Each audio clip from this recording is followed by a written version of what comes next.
This is David Diaz, former WBC lightweight champion of the world, and you're listening to The Grueling Truth. Welcome, everybody, to the Inside Weekly Boxing Show on the Grueling Truth Radio Network. I'm your host, Mike Goodpaster, and I want to welcome in my co-host, Jeremiah Preisser. Good evening, all. Glad to have everybody listen. Excited for today's show. All right. As everybody knows, we usually review the fights that just happened, preview the fights coming up. But, of course, the lead story in boxing was the passing of Muhammad Ali, the greatest boxer of all time, most people say, or a lot of people say. That's up for debate. But I don't think what is up for debate, Jeremiah, is the fact that he is the most transcendent figure in boxing history. No, I would even extend that further to, the most transcendent figure in sports history. I mean, he made an impact few other athletes could even touch. He was an outstanding personality, and the funny thing was, at first he was kind of, he was disliked. A lot of people, didn't like the way he talked. A lot of people didn't like the way he presented himself, how he associated himself with certain groups that, people didn't really care for. And, eventually he matured and he turned into a hero for a lot of us. Yeah, I mean, I think where he really became a villain, you had to converting to being a Muslim, and then you had the draft issue, 1967 or so, which I know on social media I saw a lot of people talk about how great a fighter he was, but it was too bad he was a draft dodger. And I would just like to say this. If you're a draft dodger, you usually ended up in Canada. You didn't stand and face the consequences. I think he stood up for what he believed in, as he always did. And I think he made a big difference on the way people thought about that war. Yeah, I agree. The tide seemed to turn in Vietnam when the media got into it a bit more. But Ali took a firm stance. He presented it in a manner I think a lot of us can relate to. He said no Viet Cong had ever done any wrong to him. He didn't want to go out and fight some rich man's war, some war that we didn't belong in anyways, and because he took a stand against the Vietnam War, that's part of the reason why he's a hero now. Yeah, and I mean, let's face it, he was right. He was right. Again, if I'm not mistaken, I wouldn't consider myself a history buff, at least not in terms of the Vietnam War, but I believe it was the French who was fighting the Vietnamese at first. And yeah, the French fought them in the 1950s, got their ass kicked and left, and then we went in under the premise of the domino theory, which is if we let one country fall to communism, then they would all slowly fall, which was a load of horse shit. It was just a way for politicians to get in there and start a war where their buddies could make money. Yeah, and unfortunately, it's a trend that has continued. Yeah, and I mean, I know with your age, how old are you, Jeremiah? I am 30. So you weren't even alive when he was fighting? No, unfortunately, I was not. All right. I was. And see, the thing is this. The thing that really got me into boxing was Muhammad Ali. I mean, my dad actually served in Germany about the same time that Ali fought Mildenberger. And he'd tell me all these stories about the night of the fight. He was a bouncer at a bar, and they're watching the fight there, and just the impact that Ali coming there had, and the fact that actually the people in Germany respected Ali more than the Americans did. And I mean, how yeah, go ahead. No, I was just going to ask, again, because, I'm a little too young for this, but what was the feeling in Europe at the time? I mean, where they were opposed to the war as well, and they were just wondering what we were doing there? Yeah, I think around 1965, 66, I think a lot of people were wondering what the hell we were doing there. The same way a lot of people wonder what the hell we're doing in the Middle East right now. Our country has a penchant for doing that. And then, if everybody would stand up and had the balls Ali had and the brains to realize that if somebody doesn't even have an army or a navy to come do something to you, you probably should leave them alone. Yeah, you should probably, and that's sort of it seems like a hot button issue. I noticed a lot of people who, they take the moral high ground and they think we should be, promoting police actions, doing what we can to stabilize the globe, and then there are a bunch of other people who, think that we should get off our moral high horse and let people sort it out. That's not something that I've taken a firm stance on. I get both sides of the argument, but all I know is the more places you put more troops, usually the more places you make enemies. Yeah, that's very true. But, I mean, like I said, I grew up with my dad. I was born in 1968, so I missed his prime. But I do remember the fights starting. I remember watching Ali Young. I remember watching Ali Norton 3, the rebroadcast. I think it was on NBC, where they showed the judges' scores at the end of each round.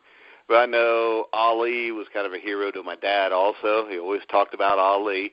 He also talked about, you ever hear of Nick Wells? No. You got to do a little Nick Wells research. He was actually almost made the Olympic team, the one that Dwayne Bobbitt ended up going in 1972. I think Wells ended up being a doctor or something. Not 100% on that, but I know my dad always told me about him, Ali. And then when I first saw Ali fight, the first fight that I really remember seeing Ali fight, I believe, was the Ali Norton 3 fight. And then Ali Shavers, I remember that. I remember it was a big deal when Ali would win, or when Ali would fight, because my dad would actually let me stay up past my bedtime, even though I had school the next day. And then I remember the night he lost to Leon Spinks.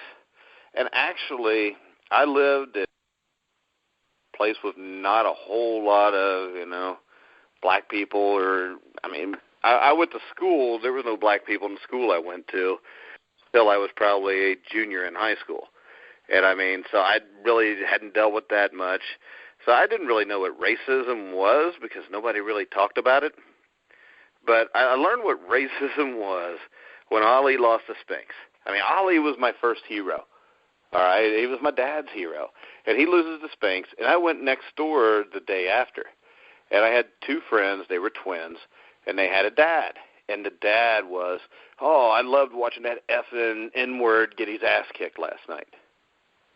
And I'm like, how the hell could you say that about Muhammad Ali?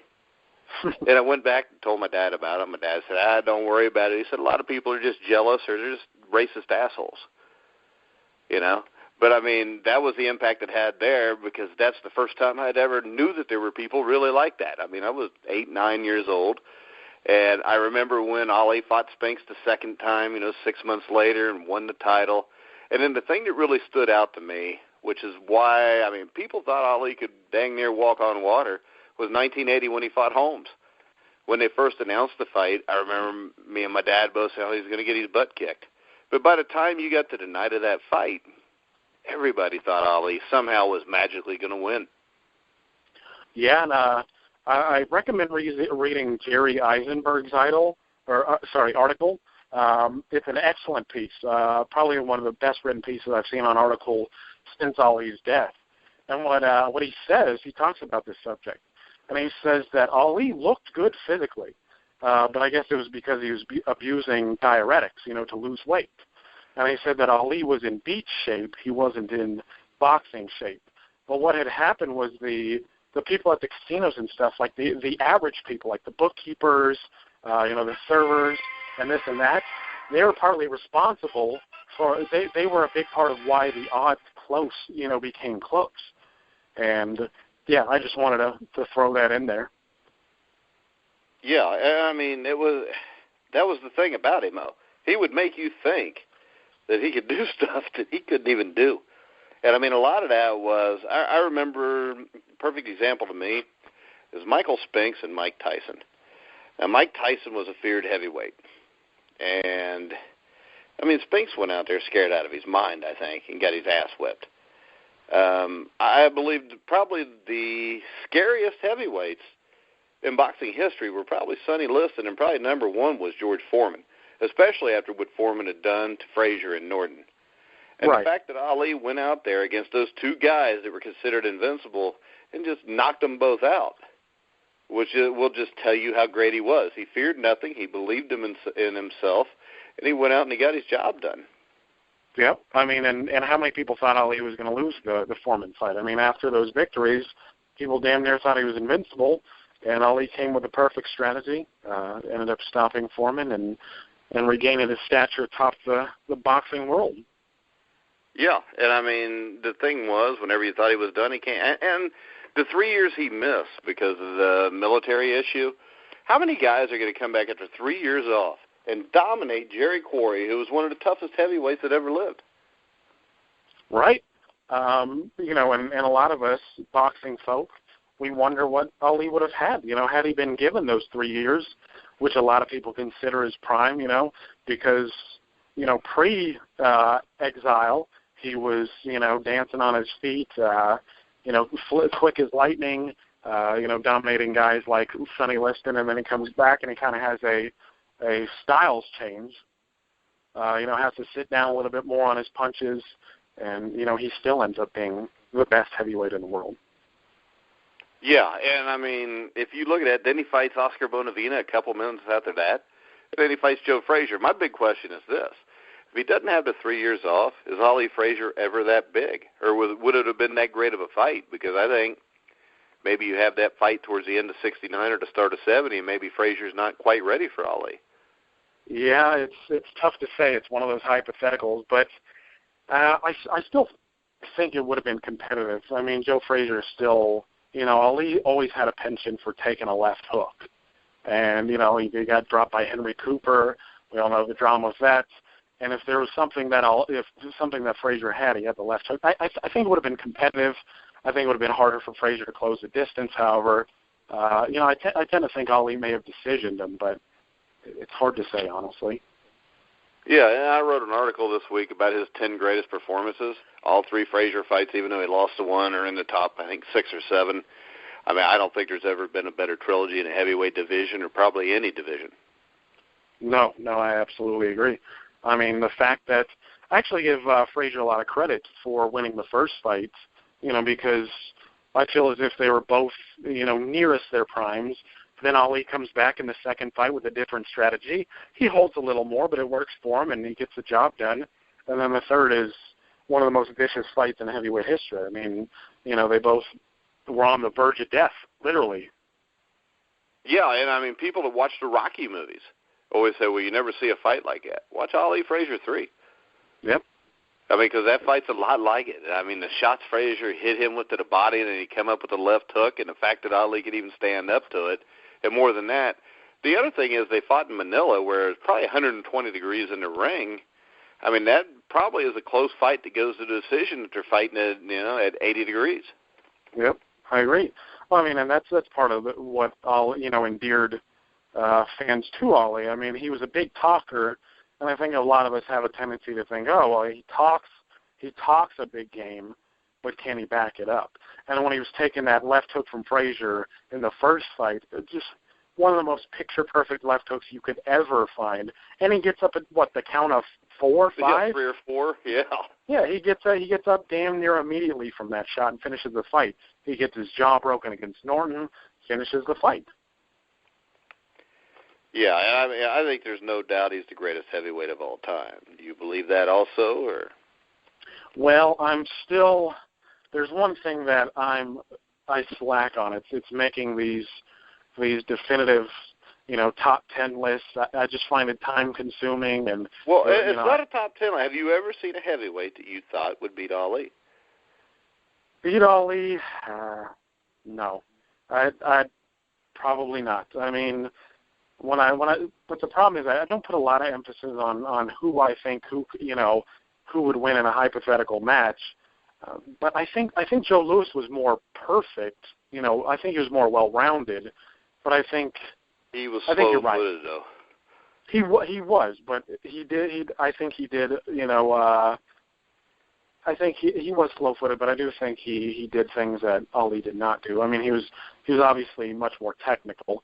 He made fewer mistakes in terms of defense. Ali had a tendency to pull back, and he'd get away with it because he was reflexive, but he did end up taking a lot of shots because of it too, and that obviously led to Parkinson's. But yeah, but the thing is this: those shots never happened in the '60s, hardly, except for the Henry Cooper one. Yeah, I think he was dropped by Banks too. I think the first person. I think the first person gave him a tough fight. But that, and I mean, I think if you look at the competition, the 2 beat 2, it's not even close. Yeah, that's and why that's with Ali. Right. Yeah, and I think that's why I would lean towards Ali too, because Joe Louis I think was better all around, but I think if there's no comparison in terms of its competition. I mean, I don't give Joe Louis too much shit for the bum of the month club, but I do, because I do think some of those guys were pretty good fighters. Yeah, and he can't help who he fights anyways. I mean, he fought everybody was there. I don't think there's anybody where people say, oh, Joe Louis ducked him. Right. Well, yeah, another thing is actually when you look at Joe Louis' record, he did fight a lot of guys who did end up making it into the Hall of Fame, like Max Baer, Max Schmeling, Ezra Charles, Joe Walcott, Rocky Marciano. Obviously, he was way past his prime by that point. Billy Conn, John Henry Lewis, who was obviously past his prime at that point. So, he did have quality opposition. But I think about, some of those guys were a bit smaller, like Lewis and Conn. And when you look at Ali, he fought guys who were bigger, guys who were in their prime, just a murderer's row of heavyweights. I mean, when Jerry Quarry probably wouldn't be one of the top 5 guys you beat. You beat some guys. Oh, yeah. I mean, even guys like George Chuvalo, Floyd Patterson. Right. Because Patterson was about like Norton. If you weren't a big knockout puncher, he could give you a run for your money. Right, and Patterson had some of the quickest hands of any heavyweight ever. I mean, and taking on, it showed he even took challenges in his old age when he fought, Larry Holmes, and he fought Bob Foster. I mean, Bob Foster wasn't a killer at heavyweight, but I don't think he's a walkover. Well, and if you look at towards the end of his career, 75, 76, somewhere around there, he beats Ron Lyle. Ron Lyle was a big puncher, good fighter, and Lyle won some rounds against him. The other one that shocks me when you look back at it is why would he even get in a ring with Ernie Shavers? Mm-hmm.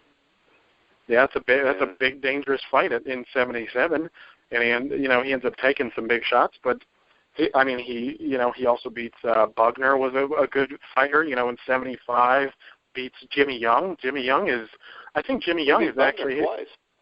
Yeah. But Jimmy Young, I think, is a guy whose star has kind of risen over the years. He's one of those guys who took a lot of losses, but he wasn't getting stopped. He was, he beat Foreman, and he had a lot of close fights even with Ali and other guys. Norton. He had a split decision with Norton. The only guy that really knocked him out, and it wasn't a knockout, it was on cuts, was Cooney. Yeah. And actually, if you watch that fight, it's a very competitive fight until he gets cut by Cooney. Mm-hmm. Yeah. Jimmy Young was just a crafty guy, not a big hitter. But, I think he's kind of viewed as, kind of like I don't want to say that, but he was just a crafty guy, good, quick hands. It's just, you look at his resume, and it's immensely deep. There isn't a heavyweight who can match this resume. No, at any point. The guy I think that could give him trouble, a guy I really like, who's always in my top 3 with him and Lewis, was Larry Holmes. Yeah. But I think Holmes would have the same problem Lewis had if you're fighting at Ali from 1966 or 67, and that's just the foot speed. You're right. And I think really Holmes in his prime may give Ali more trouble than Lewis. Because, you're not going to find a better jab than Holmes.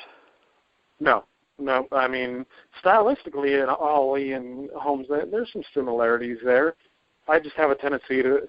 And, Holmes kind of, he wasn't all that popular when he came around because he was following Ali, but I see a lot of similarities there. He had a wonderful chin. Remember, when he got knocked down by Ernie Shavers, that's a punch that would have put damn near anybody's lights out. Well, Shavers, Snipes, and Weaver all hit him with hellacious shots, and Shavers and Weaver were huge punchers. Yeah. That's why I think you're spot on, because I think there's so many similarities there.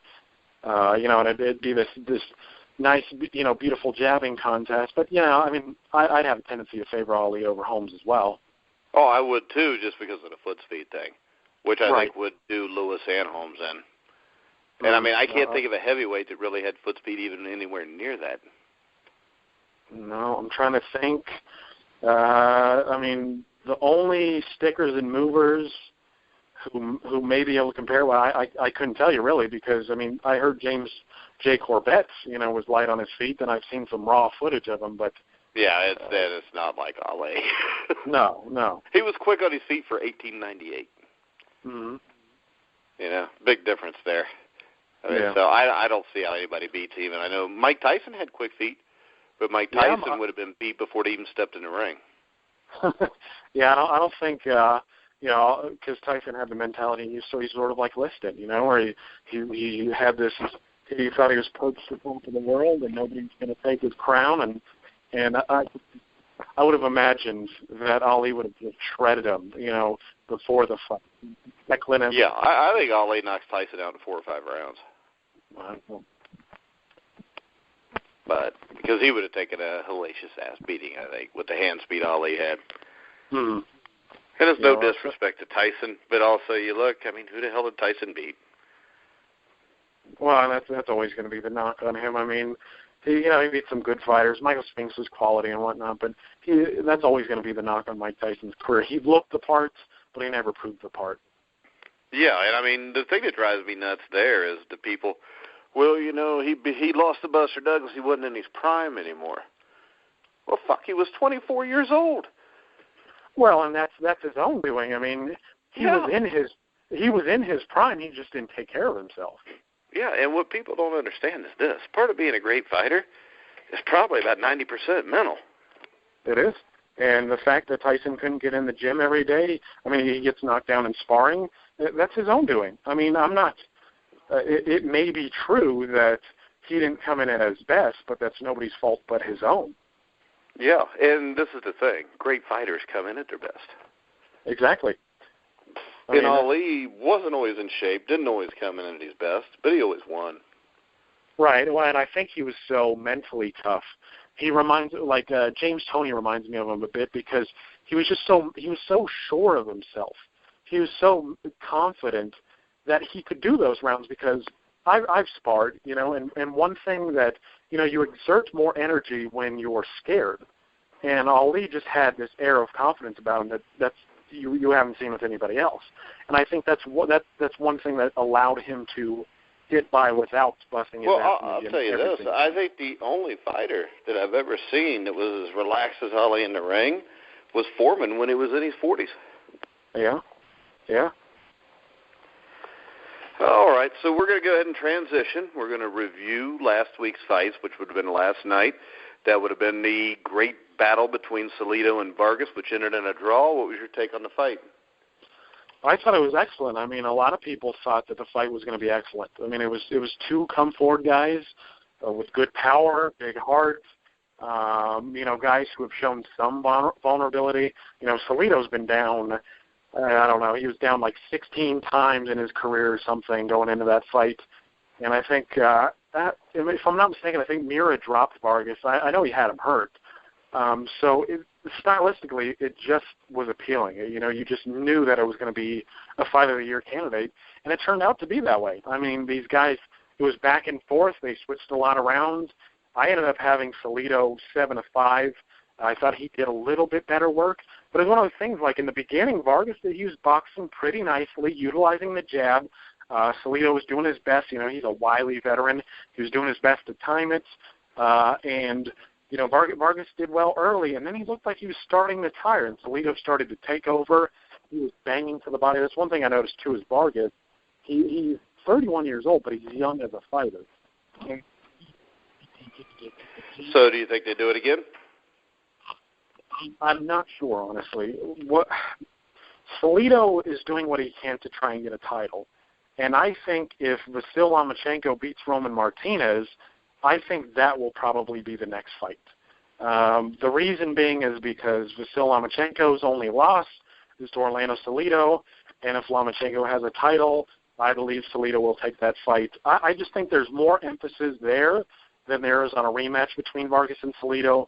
Either way, with HBO, would there be more money to fight that again, or to risk Lomachenko possibly losing his title?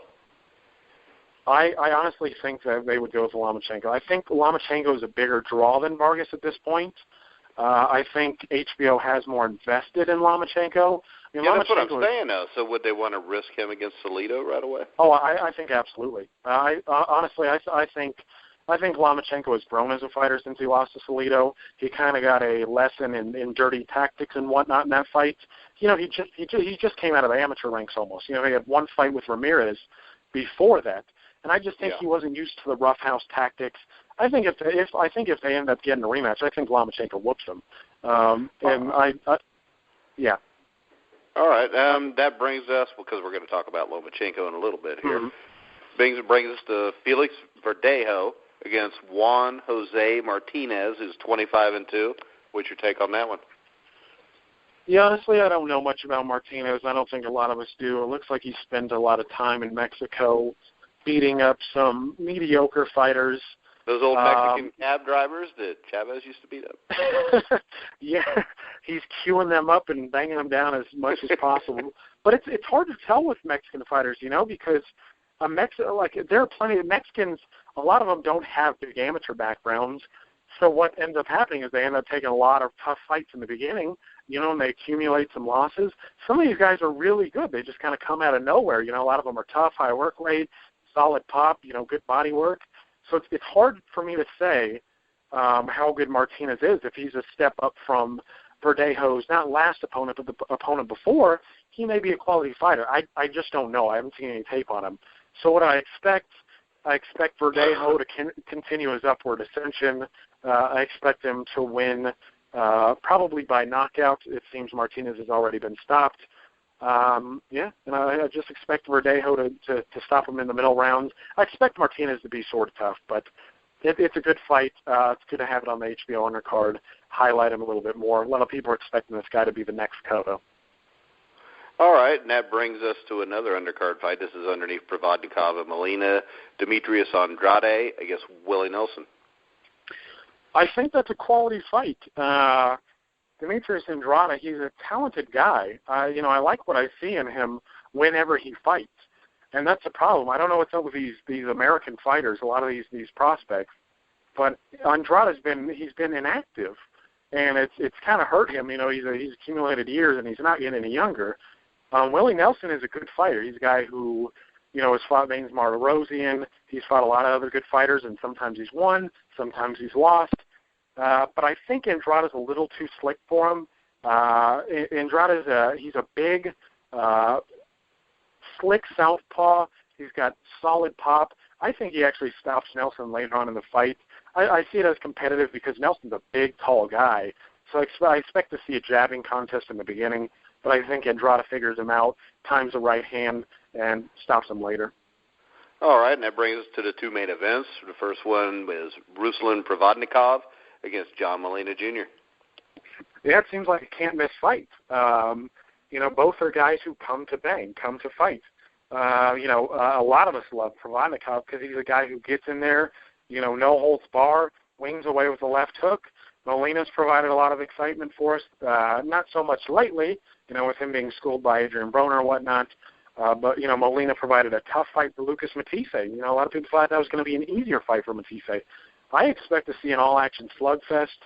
I'm not sure if Molina is on the downslope now. Maybe Provodnikov is as well. But Provodnikov seems like the tougher of the two. He's the sharper of the two. I expect him to break Molina down, stop him probably late rounds. Yeah, I agree on that one. And then we got the main event, Roman Martinez versus Vasily Lomachenko. I've seen quite a bit of both. Roman Martinez, he's a guy who has high work rates. He can move a little bit. He's not really a boxer. He can box a little bit. He can come forward a little bit. He was dominated by Mikey Garcia, I remember. But he's a good fighter. He beat Salido 2 times. I think Martinez is going to bring it, but unfortunately I think Vasily Lomachenko is just much too good for the guy. Vasily Lomachenko looks like he's one of the most naturally gifted fighters I've seen, and it makes sense that he was 396-1 as an amateur, 2 gold medals, Val Barker Trophy Award winner. I'm a little disappointed that he's moving up. I prefer him to stay in a more traditional weight class like 126, but unfortunately he couldn't get the fight. It just seems like the negotiations go better at 130 with Nicholas Walters up there, Roman Martinez up there, some other guys up there, maybe Pedraza in the future. But I think Vasily Lomachenko he's too quick for Roman Martinez. He's going to counter him to death. I don't expect him to stop him. I expect him to win a clear decision. Yeah, I agree on that one. I think the fight of the night is still going to be Provodnikov and Molina. I really like Provodnikov. I mean, he's not in too many fights that are boring. No, he's the guy who brings it. I'm a little upset that he didn't turn out to be quite as good as I thought he might be. He relies much too much on his left hooks. And he's a crazy guy. God, if you follow him on social media, he's like dunking himself in frozen lakes and shooting guns and hanging out in Siberia eating raw meat. He's crazy. He's a guy I'd want having my back if I was in a dark alley getting ready to scrap with somebody. But yeah, it's gonna be the fight of the night. All that stuff sounds pretty fun to me, actually. Yeah, I mean it's a guy. If there wasn't a language barrier, I'd like to hang out with him. Maybe we need to get a Russian co-host. If there's anybody out there that speaks Russian, we'll see if we can get him on. Oh, that'd be excellent. But all right. So, any final words before we wrap this week's show up? No, it's just unfortunate that we had to lose Muhammad Ali, an icon, not just a boxing icon, an American icon. I wish him and the family best. Unfortunately, me being a youngster, I don't have too many fond memories. I couldn't immerse myself in that era and relate to its context like you can or like many others can. But I've never seen the outpouring with any figure that I've seen, even when Nelson Mandela died, when this person died, when this person has died. I haven't seen the affection that I've seen towards Muhammad Ali. He's truly a man who's touched millions and millions of people, and, I wish him and his family the best. Yeah, because he was more than just a boxer. It's just like I saw somebody on social media today trying to claim that Michael Jordan was as big a deal as Muhammad Ali. It's just not true. What's Michael Jordan done since he retired? Right. I mean, he didn't do anything to help other people. Well, Jordan, he was a massive figure in boxing, but, Ali was negotiating with world leaders. Yeah, to free hostages. Right. Didn't he save some guy from committing suicide? This was just a guy. This was a cultured fellow. And on top of that, he saved boxing. Boxing was in trouble in the early '60s with the mafia. Yeah. Well, he saved boxing. And you look at basketball. The guys that saved the NBA were not Michael Jordan. It was Magic and Bird. It was? Yeah. I don't even think there's a comparison there. Same thing with Babe Ruth. Saved baseball, but what else did he do? He was just an athlete. Ali was a lot more than just an athlete. Yeah. He's just about the only fighter that I know who could get Congress together and pass an act. Yeah, unfortunately, it's largely ignored. Bob Arum tried to use it against Al Heyman, but unfortunately, it's largely ignored. But he was such a significant figure that he could do that. The vast majority of the time, Congress didn't give a shit about boxing. No, Congress usually don't give a shit about anything but lining their own bank accounts. So. Oh yeah, it's a good old boys club. Yeah, that's why they don't really care about an act once they pass it. It's not the only act that was like that for them. But all right, so I want to remind everybody to check out thegruelingtruth.net. All of our articles, all of our podcasts will be on there. Tomorrow night, the CFL weekly show will be back with Robert Drummond, former great running back in the CFL, won 4 or 5 Grey Cup titles. Also this week on Friday, we'll have Mike and Aaron Sports World, possibly. I'm not sure yet. We may have to move that up a day or so according to what my son's baseball team does. Bringing up baseball Friday, you can catch Out of Left Field, our weekly baseball show with Graham McCowan. We will also, tomorrow or Tuesday, have Lomas Brown, former 18-year, 7 or 8-time Pro Bowler for the Detroit Lions. Went to 2 Super Bowls with the Giants and Bucks, 1-1 with the Bucks, Super Bowl 37. So, once again, like I said, thegruelingtruth.net for everything. You can follow us on Twitter @GruelingTruth. So, for Jeremiah Preisser, I'm Mike Goodpaster. You've been listening to The Grueling Truth, where the legends speak.